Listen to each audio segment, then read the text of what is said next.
hours before that traffic stop, Miles Bennett's morning looked like every other morning for the past 3 years. 5:30. No alarm. His body just knew. 20 years in the Navy did that. Rewired the clock inside him until sleep became a mission and waking up became muscle memory. He swung his legs off the bed, bare feet on cold hardwood. The house was quiet. Denise was still asleep, one arm tucked under the pillow, breathing soft and steady. He watched her for a second. Just a second. Then he laced up his running shoes and stepped outside. The streets of Norfolk were empty. Fog sat low over the sidewalks. Miles ran his usual 4 miles, past the elementary school, around the park, down to the waterfront, and back. No music, no podcast, just his breathing and the slap of his shoes on wet pavement. By 6:15, he was back in the kitchen. Protein shake, 2 eggs, black coffee. He ate standing up at the counter, scrolling through messages from the veterans in his program. Miles ran Harbor Point Foundation, a nonprofit he'd built from nothing after he retired from SEAL Team 4. The organization provided housing, counseling, and job placement for homeless veterans. 46 men and women had come through the program so far. 31 were now employed. 9 had reunited with their families. Miles kept every number in his head because every number was a name, and every name was someone who almost didn't make it. He wasn't rich. The foundation ran on grants, donations, and whatever he could squeeze out of local businesses. His truck was a 2018 Ford F-150, paid off, no flashy rims, no tinted windows, the kind of truck that disappears in traffic. But today, that truck was carrying something that didn't disappear. Sitting behind the back seat, wedged between a folded American flag and a framed unit photograph, was a walnut shadow box. Inside that box was a Navy Cross, the second highest valor decoration in the United States Navy. Beneath the medal sat an official citation signed by the Secretary of the Navy, a challenge coin from SEAL Team 4, and a handwritten letter from a 2-star admiral. The medal wasn't for show. Miles was driving it to the Veterans Memorial in Arlington for a ceremony the next morning, a tribute to the 6 men in his unit who never came home. 6 names Miles carried every day, in his chest, in his throat, in the silence between conversations. He called Denise around noon from a gas station outside Richmond. "You eat lunch yet?" she asked. "I'll grab something on the road." "Miles Bennett, if you show up at that ceremony running on coffee and stubbornness," he smiled, "I'll stop. I promise." "You better. Love you." "Love you too." He hung up, topped off the tank, and pulled back onto Route 9. Route 9 in Colton County, Virginia, was the kind of road that looked peaceful from a distance. 2 lanes, pine trees on both sides, golden afternoon light cutting through the branches. But Colton County had a history that didn't match the scenery. The year before, an ACLU report had flagged the county's police department for a pattern of disproportionate traffic stops against Black and Latino drivers. The numbers were ugly. Black drivers were stopped at 3 times the rate of white drivers, despite making up less than 18% of the local population. The Department of Justice had placed the department under a federal consent decree 2 years ago. Mandatory reforms, quarterly reporting, oversight. But paper reforms don't change the officers holding the badge. Officer Craig Dawson had been on the Colton County force for 8 years.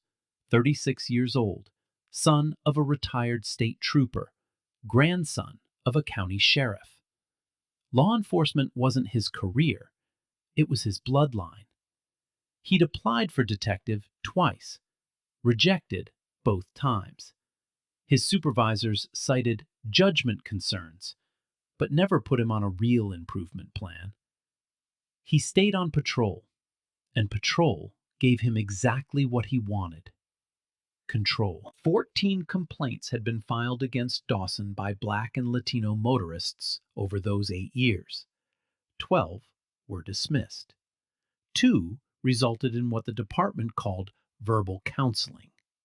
No suspension, no retraining, no consequence. Dawson didn't think he was racist. He called it street instincts, experience, pattern recognition. That's what made him dangerous. Not hatred, certainty. And on this golden afternoon on Route 9, his certainty locked onto a black Ford F-150 doing 55 in a 60 zone. Dawson hit the lights at 4:47 p.m. No siren, just the silent flash of blue and red bouncing off the pine trees. The kind of pullover that's already decided before it starts. Miles glanced in his rearview mirror. Patrol car, closing fast. He checked his speedometer, 55. Speed limit was 60. He signaled right, eased onto the gravel shoulder, and put the truck in park. He kept both hands on the steering wheel, 10 and 2, visible, still. This wasn't his first time. The patrol car sat behind him for nearly 2 minutes before anyone stepped out. That's a tactic. Let the driver sit. Let the silence build. Let the imagination do the work. Finally, the driver's side door opened. Craig Dawson adjusted his belt, set his jaw, and walked toward the truck like he already knew what he was going to find. His right hand rested on the holster. Not gripping, just touching. A reminder. His partner, Officer Tina Nolan, stepped out slower. 28. 18 months on the force. She stayed near the patrol car, one hand holding the radio, eyes scanning the road. Something about the way Dawson had said, "Watch this one," before they'd even turned on the lights, made her stomach tight. She said nothing. Dawson reached the driver's window and knocked twice with his knuckle. Hard. Not a request. Miles lowered the window. "Good afternoon, officer." Dawson didn't return the greeting. He leaned in close, scanning the interior, the passenger seat, the back seat, the center console. His eyes moved like he was cataloging. License and registration. No please, no sir. Miles reached for the glove compartment. Slow, deliberate. He pulled out the documents and handed them over with 2 fingers, keeping his other hand flat on the steering wheel. Dawson looked at the license, looked at Miles, looked at the license again. "Where are you headed?" "Arlington, Virginia. Veterans Memorial Ceremony." Dawson didn't acknowledge the answer. He turned and walked back to his patrol car, license in hand. He sat in that car for 8 minutes. 8 minutes is a long time on the side of a highway. Long enough for the sun to shift. Long enough for 3 cars to slow down and stare. Long enough for Miles to feel the sweat building on the back of his neck. Not from fear, but from the effort of staying still when every instinct said this wasn't right. Inside the patrol car, Dawson ran the plates. The results came back in 45 seconds. Clean registration, valid insurance, no warrants, no prior offenses, not even a parking ticket. He stared at the screen. Then he closed the laptop. "Something's off with this guy," he said to Nolan through the open window. "His record's clean, Craig." "Record doesn't mean anything. You learn that after a few years." He stepped out and walked back to Miles's truck. This time, his stride was different, wider, slower. The walk of a man who's already decided the next 10 minutes. "Mr. Bennett," he said the name like it tasted bad. "System's flagging something on your plates. I'm going to need you to step out of the vehicle." The system wasn't flagging anything. Nolan had seen the screen. She knew. She said nothing. Miles exhaled through his nose. Can I ask what's being flagged? You can ask. Doesn't mean I have to answer. Step out.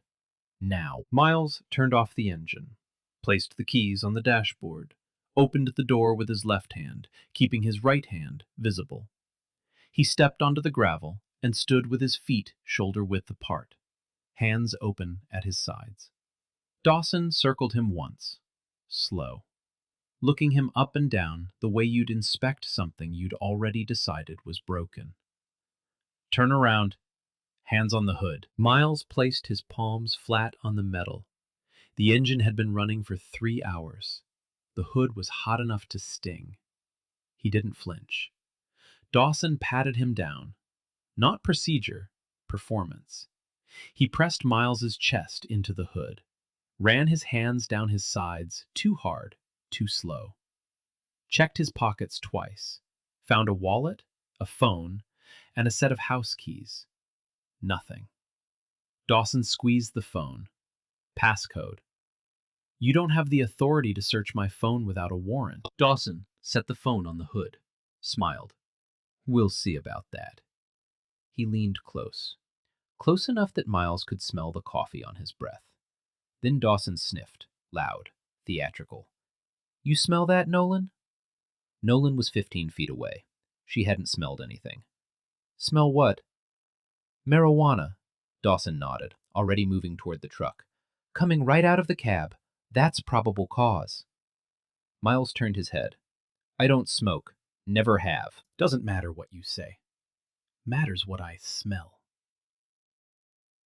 That sentence, 8 words, was the entire legal fiction Dawson needed.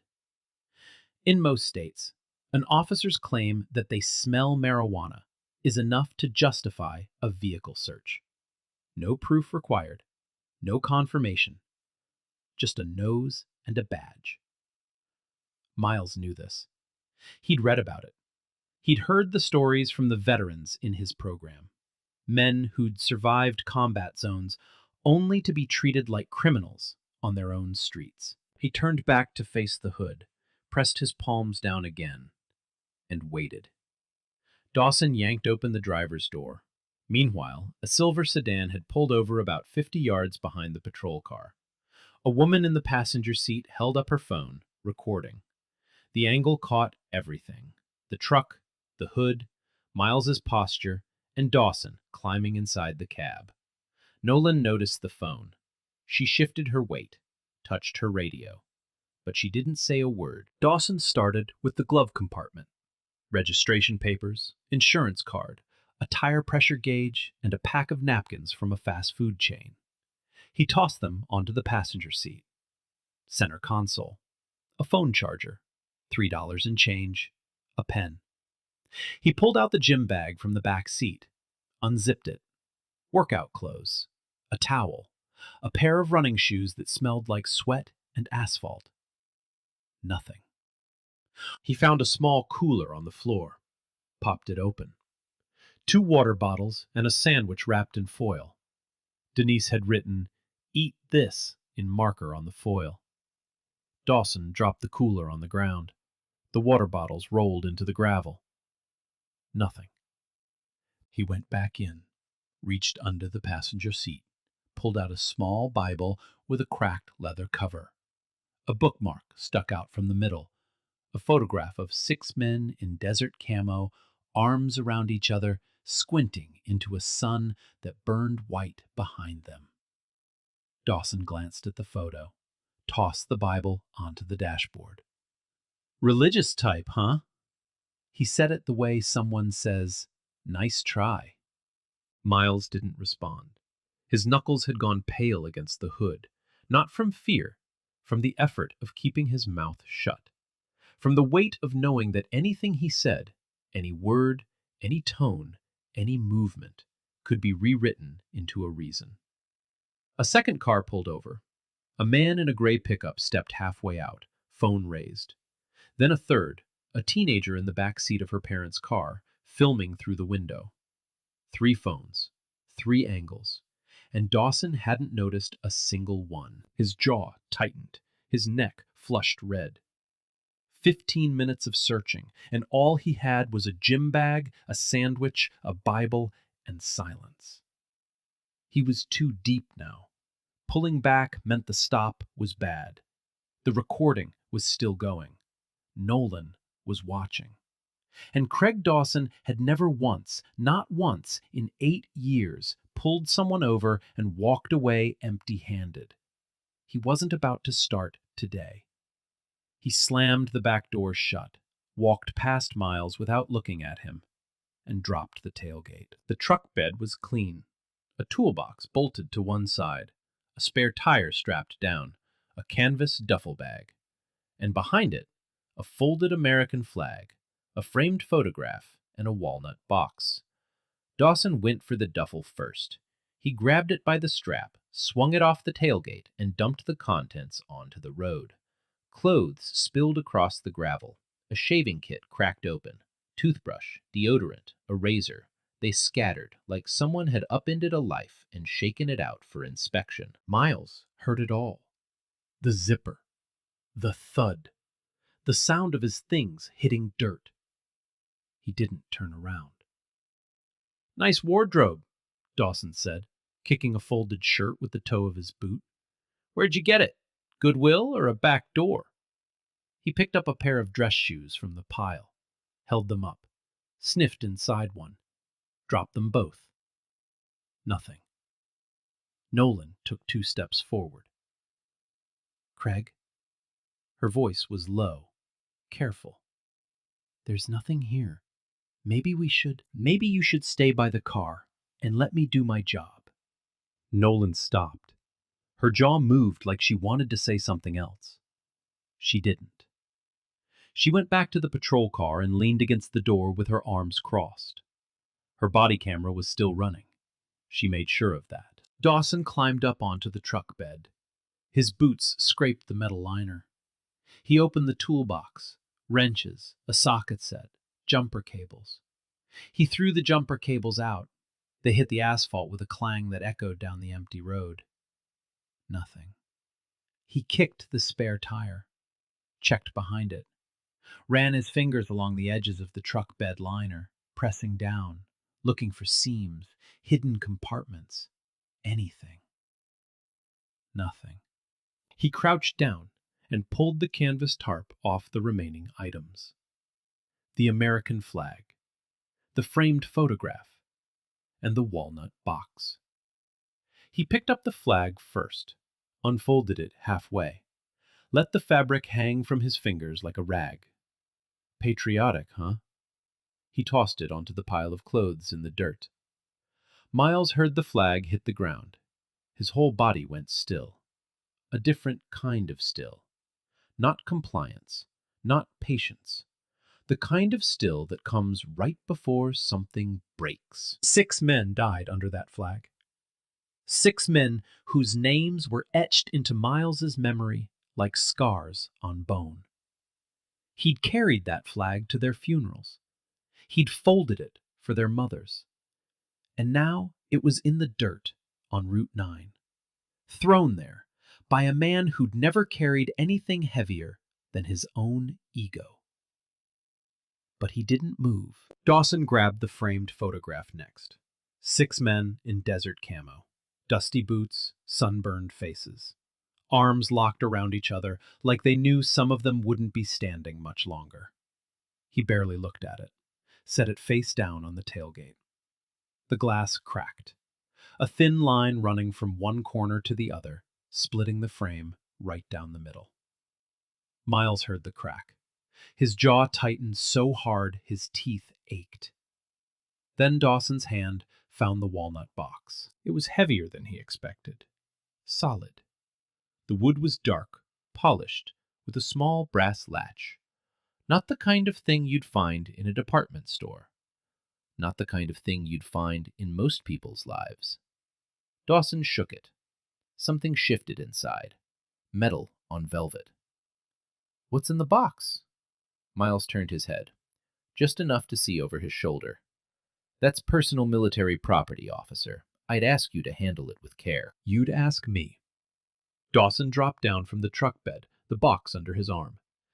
That's cute. Everything in this truck is my business right now. He set the box on the tailgate, flicked the brass latch. It didn't open. There was a small lock holding it shut. Open it. No. It was the first time Miles had said that word all afternoon. Flat. Quiet. Final. Dawson's eyes narrowed. He stepped in close enough for Miles to feel the heat coming off his face. What did you just say to me? I said no. That box is not part of any legal search. Legal search, Dawson laughed, high and sharp. You sound like a lawyer, but you don't look like one. He stepped back, pointed at the ground. Stay right there. Don't move. Then Miles's phone buzzed on the hood. The screen lit up. A name glowed in the afternoon sun. Denise. Dawson looked at it, looked at Miles, then picked it up and swiped. Hello? A pause. Then Denise's voice, confused. Who is this?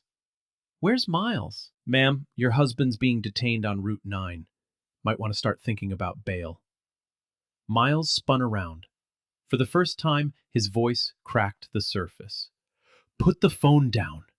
That's my wife. Back on the hood, now. Dawson held the phone away like a toy. On the other end, Denise's voice rose, sharp, scared, asking questions that nobody was answering. Miles? Miles, what's happening? Who is that? Dawson hung up, set the phone face down on the hood, smiled at Miles like he'd just won something. Miles turned back to the hood, pressed his hands down. His fingers were trembling now.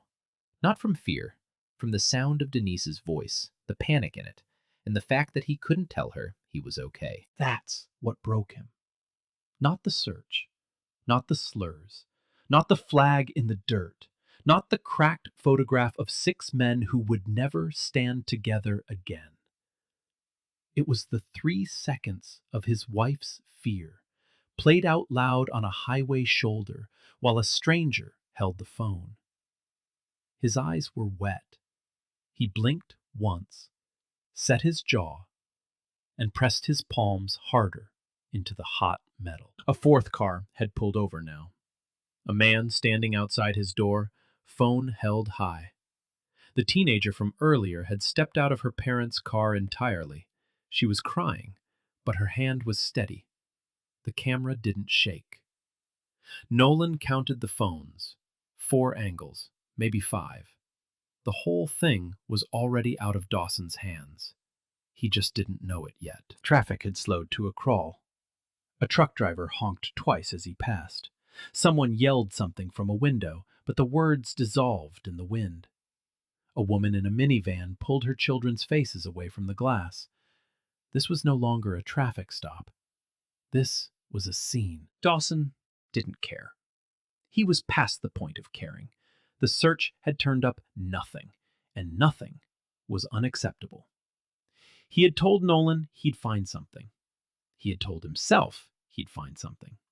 And now 5 phones were pointed at his back, and the only thing standing between him and humiliation was a locked walnut box. He picked it up again, turned it over in his hands, ran his thumb along the brass latch. You know what I think? He wasn't talking to Miles anymore. He was talking to himself, to the version of himself that needed this to be right. I think you've got something real interesting in here, and I think you're real nervous about me finding it. Miles said nothing. His hands were still on the hood. His back was straight. His breathing was slow and measured. The kind of breathing they teach you when someone's shooting at you, and panicking means dying. Last chance. Open it, or I break it open. Silence. Dawson pulled out his baton, jammed the tip under the brass latch, twisted hard. The lock popped. The wood cracked at the corner, a small fracture running through the grain like a scar that would never heal. He flipped the lid, and the road went quiet. Man, no, no, no, no. Just stop and imagine for 1 second. You're standing there, hands on a burning hood, your wife crying on the phone, your flag in the dirt, and you can't do a single thing about it. You tell me, could you keep standing there? Because I honestly don't know if I could. Inside the box, resting on a bed of dark navy velvet, was a medal. Not a pin, not a ribbon, not some dusty souvenir from a gift shop near a military base. A Navy Cross, the second highest valor decoration awarded by the United States Navy. A bronze cross, oxidized to a deep copper green, hanging from a navy and white ribbon. Below it, a cluster of bronze oak leaf clusters, each one representing a separate act of heroism. Dawson's fingers hovered over the velvet. He didn't touch it. Couldn't. His hand just hung there, frozen midair, like his brain had sent a signal and his body had refused to deliver it. Beneath the medal sat an official citation. Heavy paper, embossed seal. The words were printed in a font that didn't belong on the side of a highway, the kind of font reserved for things that matter. Dawson's eyes moved across the top line. The Secretary of the Navy takes pleasure in presenting the Navy Cross to Petty Officer First Class Miles A. Bennett, United States Navy, for extraordinary heroism in combat operations in Helmand Province, Afghanistan. His lips parted. No sound came out. He read on. The citation described a firefight that lasted 9 hours. An ambush on a convoy. 6 members of SEAL Team 4 pinned down in a drainage canal with no air support and no extraction route.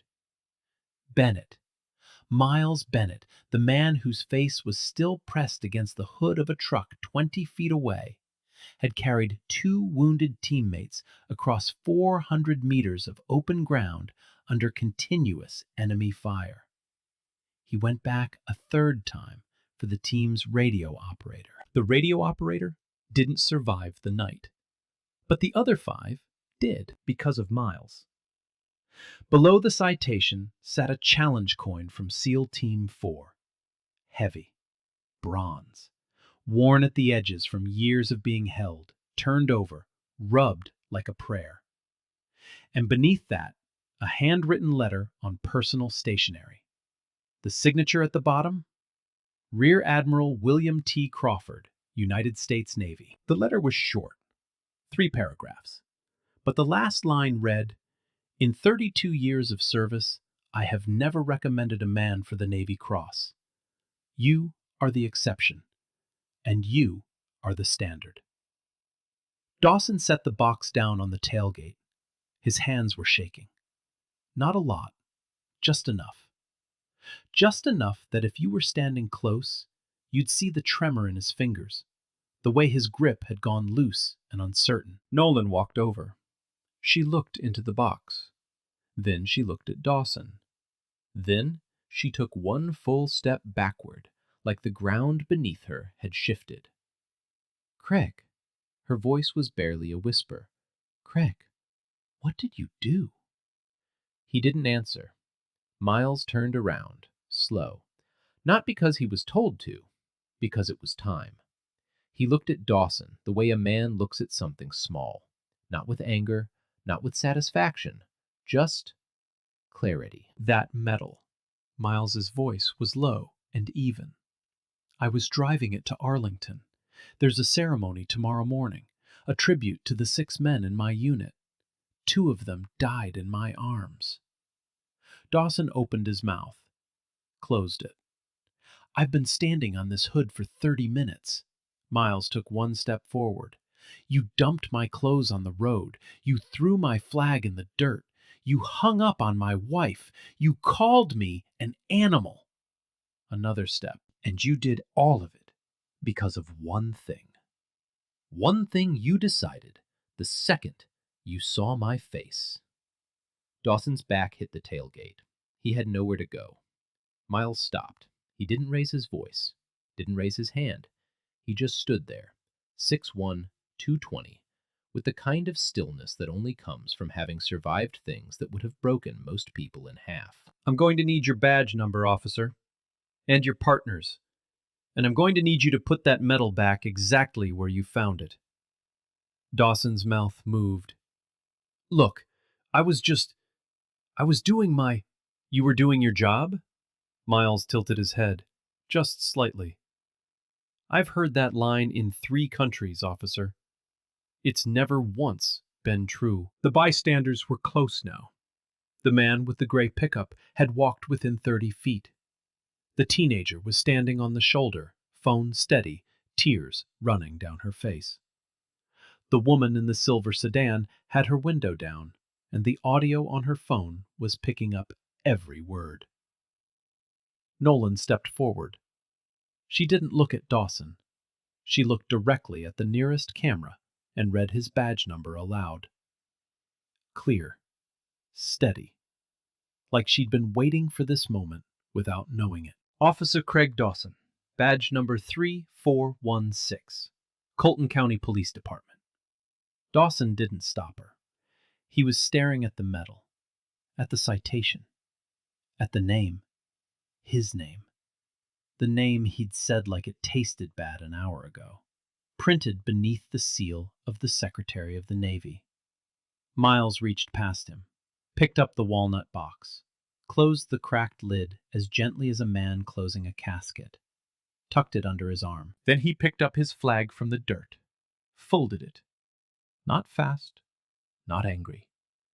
He folded it the way they taught him, triangle by triangle, star over star, while Dawson stood 3 feet away and watched in silence.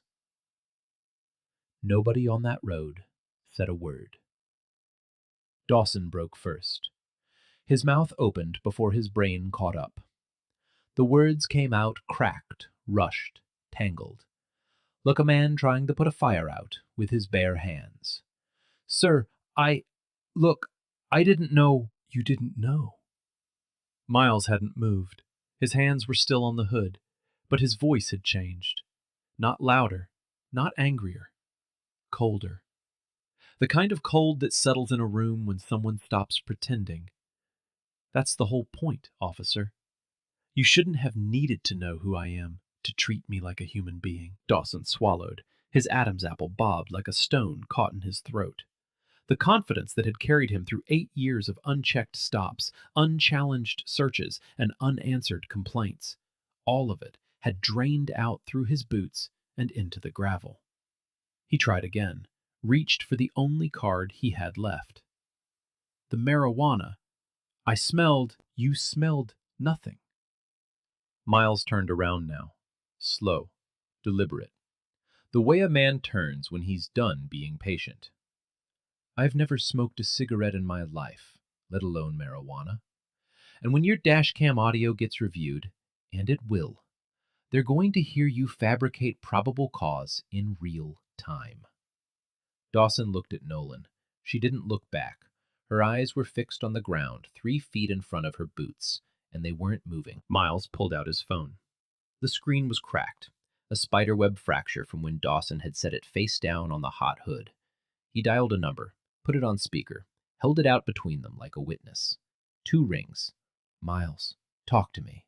Raymond Cole, civil rights attorney, former Navy lieutenant, SEAL Team 4, class of 2004.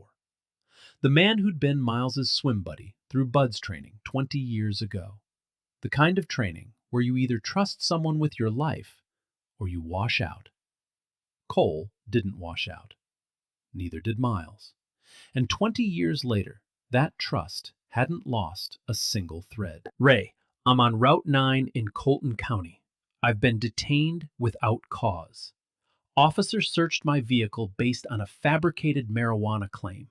He found nothing. He also opened a locked box containing my Navy Cross and service citation. A pause on the line. 2 seconds, maybe 3. Then Cole's voice shifted, lower, sharper, every word landing like a gavel. Is the officer still on scene? Standing right in front of me. Good. Officer, my name is Raymond Cole. I'm an attorney licensed in the Commonwealth of Virginia and the District of Columbia. I'm advising my client to file a formal complaint under 42 U.S.C. Section 1983, deprivation of civil rights under color of law. I need your full name, badge number, and your supervisor's name. And I need your department to preserve all dashcam and body cam footage from this stop immediately. Any deletion or alteration will be treated as spoliation of evidence. Do you understand? Dawson's mouth opened. Nothing came out. His jaw worked like he was chewing on something that wouldn't break down. Nolan answered instead. She stepped forward, her voice steady, clear, and aimed directly at Miles's phone. Attorney Cole, this is Officer Tina Nolan, badge 2208. I'm Officer Dawson's partner. My body camera has been active since the start of the stop. I'll ensure footage is preserved. Cole. Thank you, Officer Nolan. That's noted and recorded. Dawson stared at Nolan like she'd just pulled a pin on something he couldn't put back together. Miles stayed on the line. Ray, I'm going to need you to contact Captain Elaine Foster at the Colton County Precinct, and I want a formal request for Dawson's full complaint history. Already on it. Don't say another word to anyone until I get there. I'm 90 minutes out. The line went dead. For a long moment, nobody moved. The bystanders were still filming. The teenager had sat down on the shoulder, phone propped on her knee, still recording. Her face was red and streaked with tears, but the camera hadn't dropped once. The man in the gray pickup had his arms crossed, watching with the expression of someone who's already decided the verdict. Then, a second patrol car appeared on Route 9. Lights on, no siren. Sergeant Phil Greer stepped out. 51, barrel-chested, 23 years on the force. The kind of man who'd survived 2 decades by knowing when to act and when to look the other way. He'd done a lot of looking the other way. He walked toward the scene with his hat in his hand, a gesture that said he already knew this was bad before he'd unbuckled his seatbelt. He looked at the crowd, the phones, the metal sitting open on the tailgate, catching the last of the afternoon light, the clothes in the dirt, the cracked walnut box. The American flag, folded now but stained with gravel dust. And Dawson, standing with his arms at his sides, looking at nothing, like a man watching his own life from the outside. Greer pulled Dawson aside. They spoke in low voices for about 90 seconds. Whatever Dawson said made no difference. Greer's face didn't change. It just hardened, line by line, like cement setting in real time. He walked back to Miles. Sir, I'm Sergeant Greer. I apologize for... Sergeant, my attorney is on his way.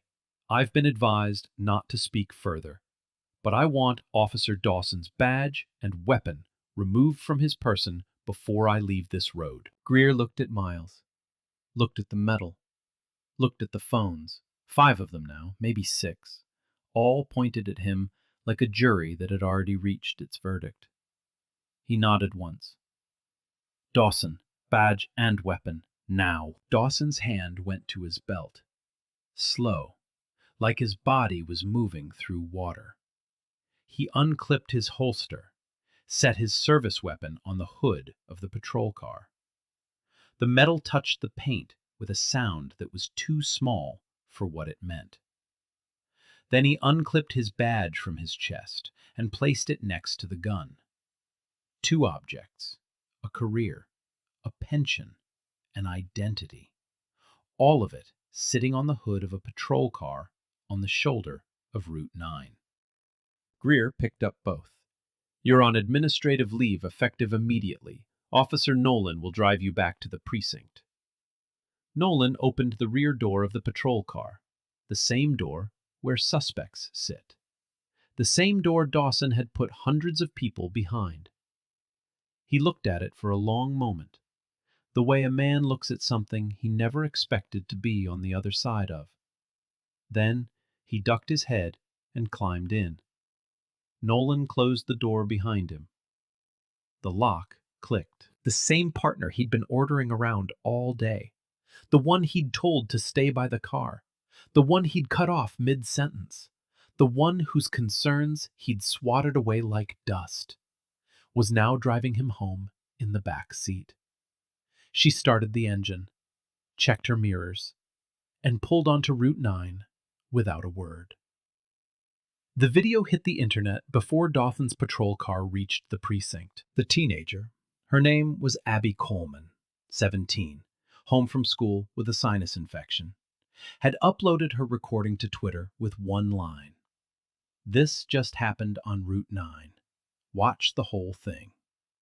By 9 p.m., it had 40,000 views.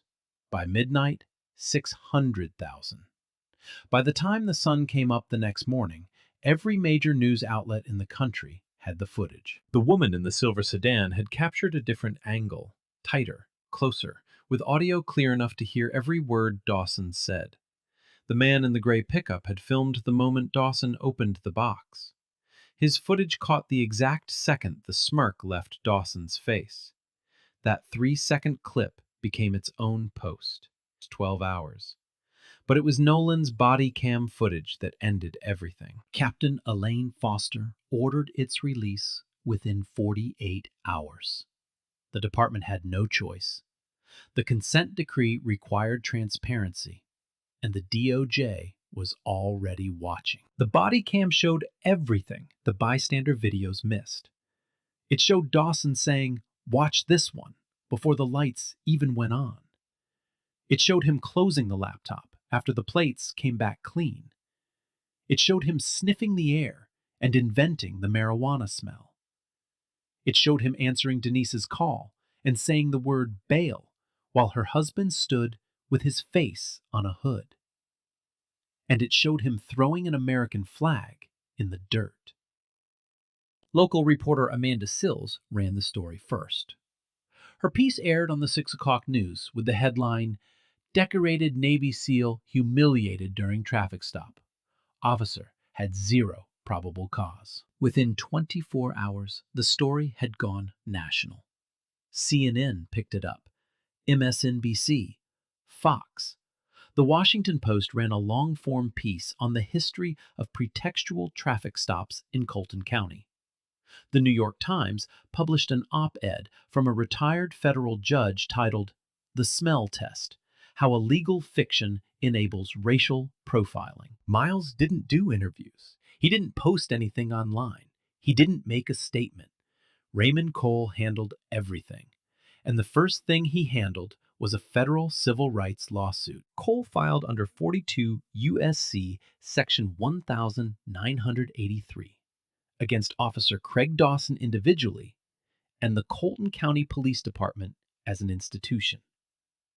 The complaint listed 17 causes of action, including unlawful detention, fabrication of probable cause, destruction of personal property, and intentional infliction of emotional distress.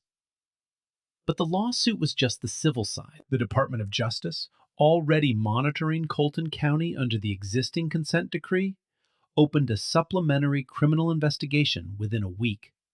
Federal investigators subpoenaed Dawson's phone records, his patrol logs, and his department email. What they found blew the case wide open. Dawson had been part of a group chat with 4 other officers. The messages went back 3 years. On the day of Miles's stop, Dawson had texted the group at 4:32 p.m., 15 minutes before pulling Miles over. "Got a live one on Route 9. Easy money." After the stop, another officer in the chat had replied, "Another one?" followed by a laughing emoji. Dawson responded, "You know it." Those messages became Exhibit A, but there was more. The investigation uncovered that Dawson's 14 prior complaints weren't just dismissed, they were actively buried. Sergeant Greer had signed off on 11 of the 12 internal dismissals. In 3 cases, the complainant's written statement had been edited before being placed in the file. Words changed, details removed, conclusions softened. Greer didn't just fail to supervise Dawson, he protected him. The federal grand jury returned a 3-count indictment against Craig Dawson. Count 1, deprivation of civil rights under color of law, 18 U.S.C. Section 242. Count 2, filing a false police report based on the fabricated marijuana claim. Count 3, evidence tampering. Investigators found that Dawson had attempted to reset his body camera after the stop. The footage survived only because the system backed up automatically to a cloud server he didn't know existed. The trial began 4 months later in the United States District Court for the Eastern District of Virginia. It lasted 3 weeks. The prosecution played the dashcam footage in full, unedited, uncut, from the moment Dawson's lights went on to the moment Nolan drove him away in the back seat. The courtroom was silent for 11 minutes straight. They played Nolan's body cam footage next, then the bystander videos, then the group chat messages, projected on a screen large enough for the jury to read every emoji. Raymond Cole testified as a character witness for Miles. He told the jury about BUD/S training, about the firefight in Helmand Province, about the 6 men, about the 2 Miles carried across open ground, and the 1 who didn't make it. Miles Bennett, Cole said, served this country in ways most people can't imagine. And on May 14th, on the shoulder of Route 9, he was treated worse than any enemy combatant I ever encountered overseas. Dawson's defense attorney argued standard procedure. He claimed the marijuana smell was genuine. He claimed the search was within protocol. He claimed Dawson had no racial bias, just instincts. The jury, 7 women, 5 men, 4 black, 3 white, 2 Latino, 2 Asian American, 1 Native American, deliberated for 4 hours. Guilty, all 3 counts. The sentencing came 6 weeks later. Judge Patricia Holden looked at Dawson for a long time before she spoke. "Officer Dawson, you took an oath to protect and serve. Instead, you used your badge as a weapon against a man who had already given more to this country than most people ever will. This court sentences you to 36 months in federal prison, to be followed by 3 years of supervised release. You are permanently decertified as a law enforcement officer in the Commonwealth of Virginia and the United States." Civil damages were set at $850,000, paid jointly by Dawson and Colton County. But the fallout didn't stop with Dawson. Sergeant Phil Greer was demoted to patrol officer for his documented pattern of dismissing complaints and altering witness statements. He resigned 2 weeks later. 5 officers from Dawson's unit, including 3 members of the group chat, resigned preemptively when the DOJ expanded its investigation. The Colton County Police Department was ordered to implement mandatory bias training every 6 months, quarterly dashcam and body cam audits conducted by an independent civilian board, a zero-tolerance policy for fabricated probable cause, and a complete overhaul of its internal complaint process. The consent decree, originally set to expire the following year, was extended by 5 years. Miles Bennett arrived at Arlington 1 day late. He pulled into the parking lot at 7:45 a.m. The ceremony was scheduled for 8. He'd driven through the night, not because he had to, but because he couldn't sleep. Every time he closed his eyes, he heard Denise's voice through the phone. Every time he opened them, he saw the flag in the dirt. So he drove. The morning air was cool and still. A light fog sat across the memorial grounds, softening the edges of the white headstones that stretched in every direction. Miles sat in his truck for a few minutes. The walnut box was on the passenger seat. The crack in the corner ran along the grain like a thin scar, a reminder that some things survive damage, but never look the same. He picked it up, stepped out, and walked toward the ceremony. He didn't expect what came next. The crowd saw him before he saw them. About 200 people, veterans, families, Gold Star mothers, active duty sailors in dress whites. Someone near the front recognized his face from the video. Then another. Then a murmur rippled through the rows like wind through tall grass. And then they stood. Not all at once. One man first, an old Marine in a wheelchair, pushing himself up with both arms shaking. Then the woman beside him. Then the row behind them. Then the next, and the next. By the time Miles reached the front, every person in that crowd was on their feet. No applause, no cheering, just silence and respect. The kind of silence that says more than any standing ovation ever could. Miles set the walnut box on the memorial table beside 6 photographs. 6 faces, 6 names. He touched each photograph once, just a fingertip to the glass, and stepped back. He didn't give a speech. He didn't need to. The video had already said everything. But later, at a press conference organized by Raymond Cole, Miles stood behind a microphone and said 12 words that every news outlet in the country ran as a headline. I didn't want to be famous. I wanted to drive to Arlington. He paused, looked down, then back up.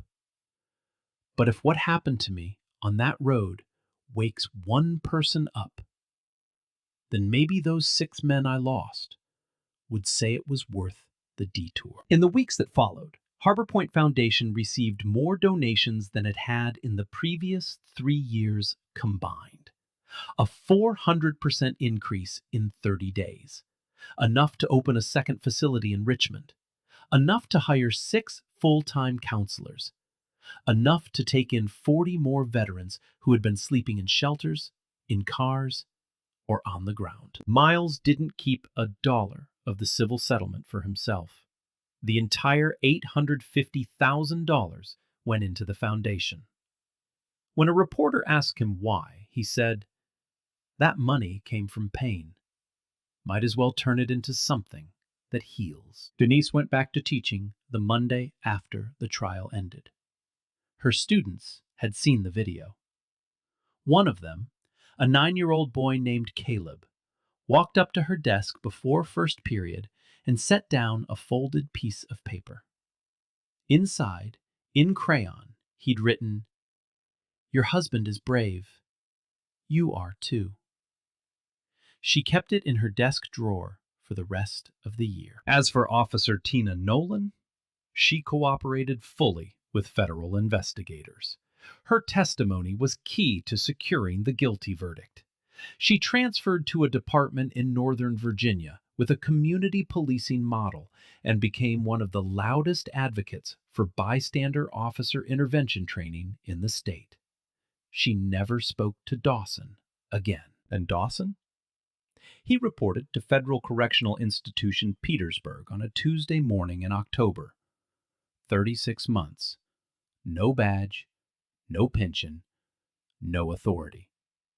His name was entered into the National Decertification Index, a permanent record that follows a disgraced officer across every state line in the country. He will never carry a badge again. Respect isn't something you earn by showing your medals. It's something every person deserves the moment they step out of their car. Man, Imagine you on that hood, hands burning, wife crying on the phone, and you didn't do a damn thing wrong. Could you just stand there? Because that's real life for millions of people. If these stories need to be heard,